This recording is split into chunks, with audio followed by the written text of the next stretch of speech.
It's time for another Glaze review. Hello you dirty potters, how are you today? Today we're going to be reviewing Obsidian C-1 from the AMACO Celadon Glaze line. It's at cone 5.6 and the C right here stands for Celadon. Just to go over this real quick, I feel like some people don't understand. The C stands for Celadon. Of course, you've figured that out by now if you're familiar with AMACO glazes. So if you see something that says Celadon on it from AMACO and it's the C line, it's most likely that there's another one that's C-something else that's the same exact base that's a different color. But usually because these are from the same line, that being the Celadon line, these two are going to act fairly similar. The only real difference is the color. So there's a massive difference in between the way that this would melt, or at least the opacity of this, versus the way that this would melt and the opacity of this, because they're different lines of glaze.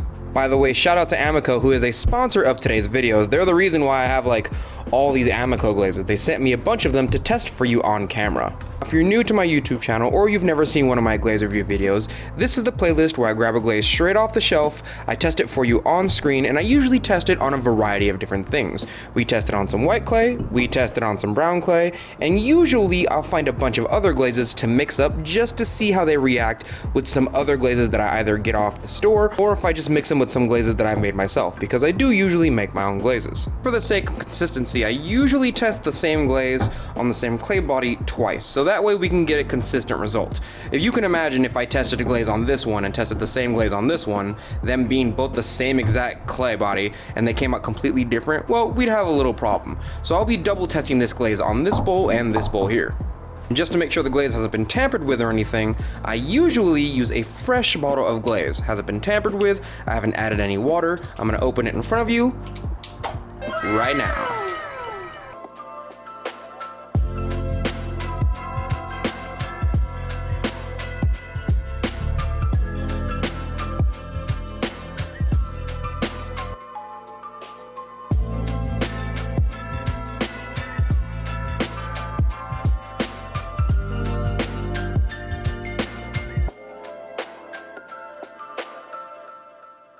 Okay, so for those over there, those are done. Those are the double white clay standard tests, and that one's on brown clay. But for this next one, I've already partially glazed it. So these two up here, I've glazed with a crystal glaze. You can't really see it. Well, you might actually be able to. It's a little difficult to see, but I've glazed it right up to about right there. What I'm gonna do is I'm gonna put wax resist over this part here and leave a little part of it exposed so we can see the mixture in between the Celadon glaze and my homemade crystal glaze.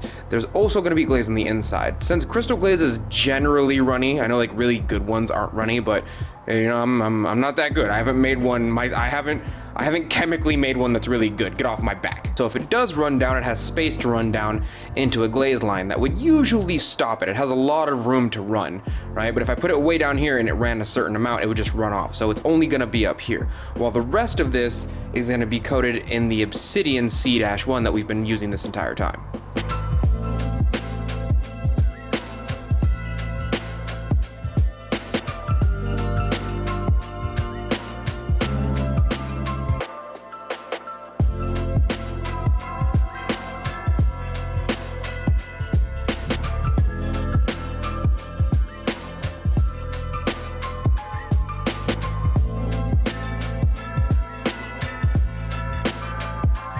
This is great.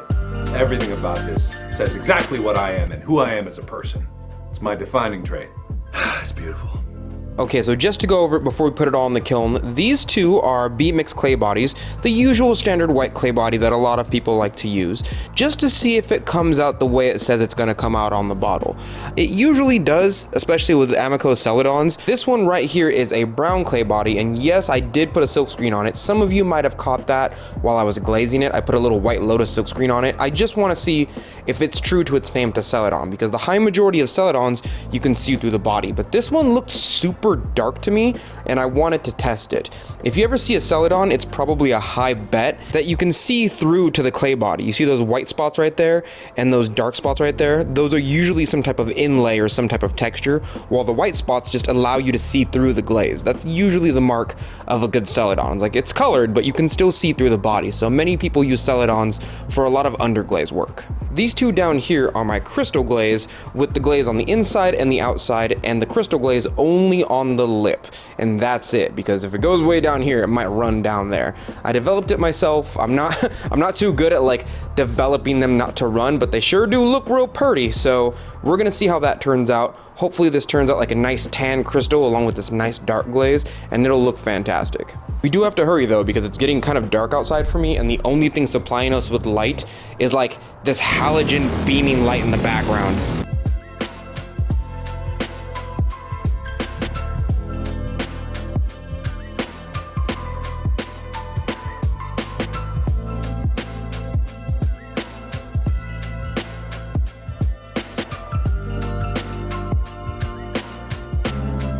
Okay, now that we have everything out of the kiln, let's take a look at our two white bowl textiles here. It's really difficult to see because the camera registers this as such a deep dark black that it's almost a void of space. So my camera's like ignoring this because my camera's like, well, that's just empty space. I'm not gonna concentrate on that.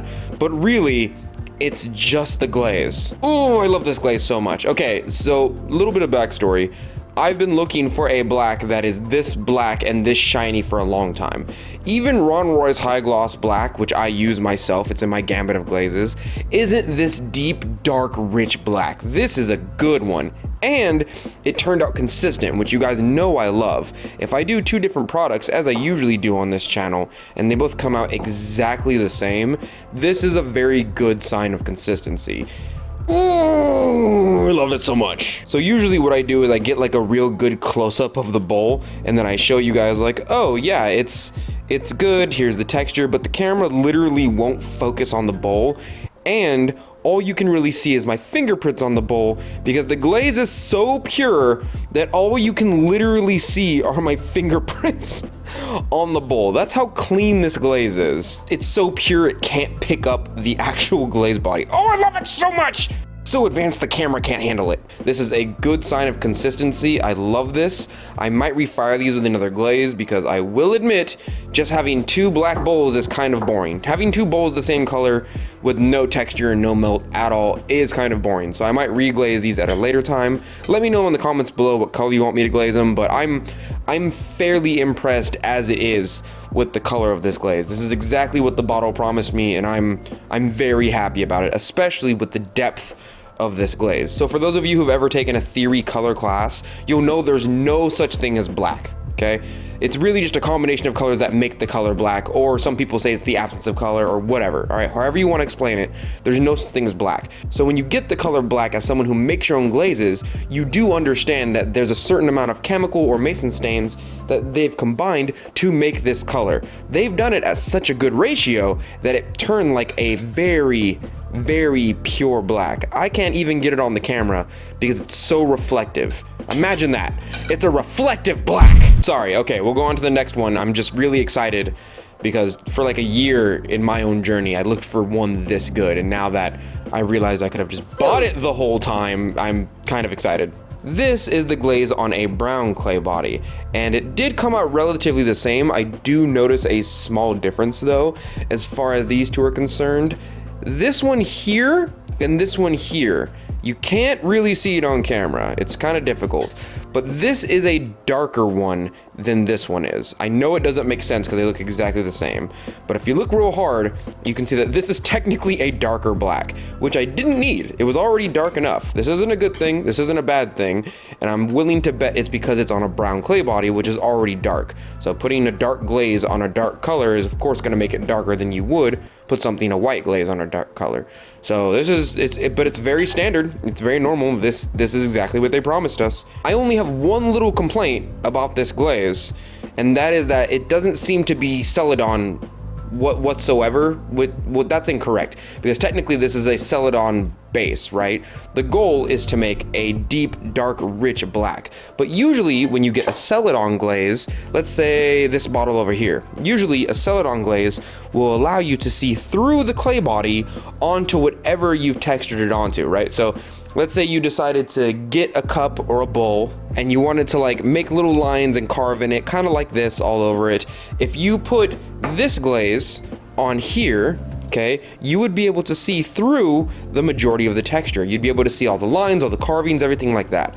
I don't think that if you did this with the black glaze here, this would happen. I think it would just turn the entire thing black and you'd be able to feel the texture, but you wouldn't really be able to see through to the texture. You can notice that very clearly on the bottle. Anywhere where you see texture, you can clearly see that there's a variation in color, and there's also a little bit of see-throughness. That's right, I made a new word. There's a little bit of see-throughness here, like you can see through the glaze to the clay body. With this black, that's not really the case. It's such a powerful glaze that I think if you bought this black Celadon for the reason of being able to see through the glaze body onto the clay body on like maybe a texture or maybe a drawing or a carving, it wouldn't be able to do it that well in comparison to something like this Celadon, which we've done before on the channel, and we can very clearly see through the glaze body into whatever we drew or the clay body. I'm only noting this and putting such heavy emphasis on this because there's plenty of people in the art world who like to use silk screens like I do, or they like to kind of carve through the body of their clay body like I do, or they want to make little drawings, like a bunch of people like to make little cartoons on their cups and whatnot and then fire them. I think if you used even white underglaze and used this super dark black Celadon, you would not be able to see the high majority of your drawings. That is just a guess. It literally became too powerful for the traditional uses of a Celadon, because usually you can see through the glaze body of a Celadon. I'm not drawing anything underneath this and being able to see through it. I very much doubt it. These two are what I'm really interested in. So this right here is the black, as we've been discussing, but I took the liberty of putting my Blue Bomber crystal glaze on the very top of it. This way, of course, I knew it was gonna run, but I separated them with wax resist a little bit so we can get the true glaze, the combination of the glaze, and the glaze by itself from the bottle. And it turned out fantastic. I don't understand how this works out, but it worked out really well.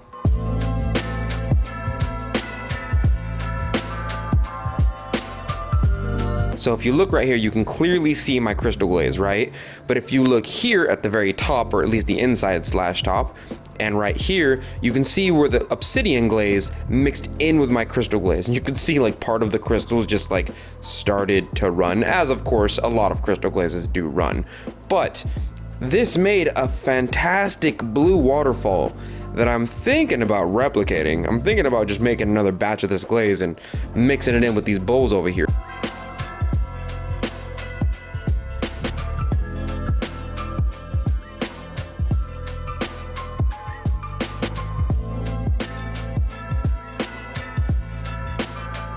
I'm actually pretty happy with this. The black glaze itself I'm happy with, but the fact that it plays along with some of my most volatile crystal glazes works really well as well. Usually I have to separate this crystal glaze from other glazes in order to make it either food safe so I can etch it out myself with acid, or I have to separate it completely because it makes it run too much. I do have a table coming up soon, but I will put this, if it doesn't sell there, on my website for people to peep at. Let's take one more look.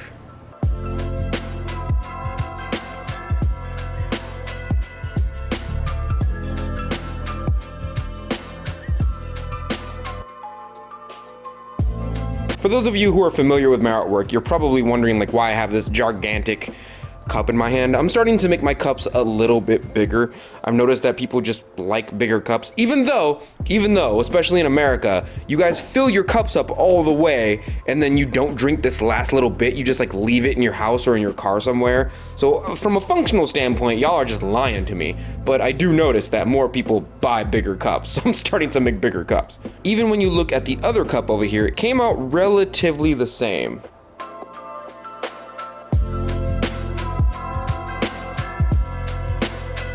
This one melded in with the obsidian so nicely that it created an extra blue layer right here. Granted, the glaze is already kind of blue, and I'm willing to bet there's some type of cobalt carbonate or oxide inside of this glaze to begin with, but you know, it's so nice to see this nice cascade of blue. If I could make the entire cup look like this without worry of it running all the way down, I definitely would have, but for now, it's just gonna go on the top, and hopefully people really dig that. This glaze gets a good old Dirty Potter 5 out of 5.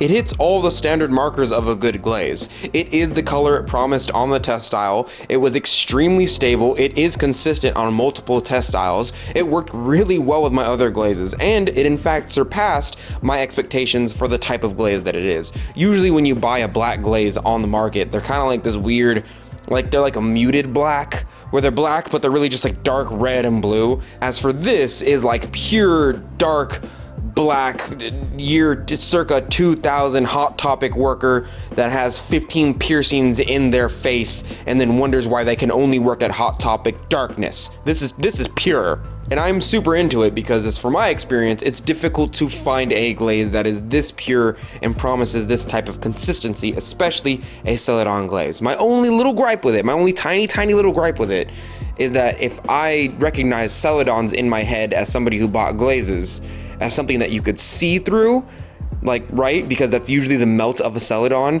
and I got this and I tested it, there's very little chance I would be able to see through this glaze body. Granted, I haven't tested it yet, but I'm also looking directly at it, and I can kind of tell that's not gonna happen anytime soon. But thank you, Potters, for joining me today. If you'd like to see any of my personal artwork, the links are always down below, just in case you want to see some pretty pottery pictures. The Instagram crackers, the tweeters, the Facestagrams, the Facebook fanstagrams, if you want to keep up with any of my artwork, you already know where they all are. They're all in the description down below. You guys are smart Potters, you know where the links are. Hopefully these types of videos help you guys, because I know a lot of you don't make your own glazes. You just buy glazes off the shelf and then you use them, but sometimes you want to see what it comes out as on multiple clay bodies, and when you mix it with other glazes on a YouTube channel with some cute potter. I don't know, maybe he's out there somewhere. Maybe you click the like button, you know what I'm saying? Like, there's somebody out there like that. Hopefully you guys have a good time on your next art projects, and I will see you Dirty Potters next week. Thank you for your patronage.